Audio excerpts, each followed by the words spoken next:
కృతనిశ్చుడివై యుద్ధం చెయ్యి. సుఖ దుఃఖే సమే కృత్వా లాభౌ జయాజయౌ తతో యుద్ధాయ యుజ్యస్వ నైవం పాపమవాప్స్యసి నైవం పాపమవాప్స్యసి. అర్జున, యుద్ధం చేస్తే పాపం వస్తుంది అని చెప్పి భయపడతావేమో. ఏం భయపడాల్సిన అవసరం లేదు. యుద్ధం నీ యొక్క ధర్మాన్ని ఎందుకు పాటిస్తున్నావు? సో మోక్షం పొందడం కోసం. కాబట్టి యుద్ధం చేసేటప్పుడు వచ్చేటువంటి సుఖ దుఃఖం రెండింటిని ఓర్చుకో. యుద్ధం చేసిన తర్వాత వచ్చే లాభం, లేకపోతే నష్టం, లేకపోతే జయం, లేకపోతే అపజయం, వాటిని కూడా ఓర్చుకో.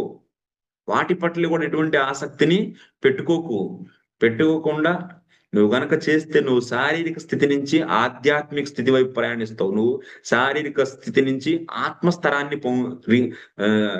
చేరుతావు. కాబట్టి నీకు అలా చేయడం వల్ల పాపం కూడా రాదు. కాబట్టి ఈ విధంగా నువ్వు కృతనిశ్చుడివై యుద్ధాన్ని చెయ్యి.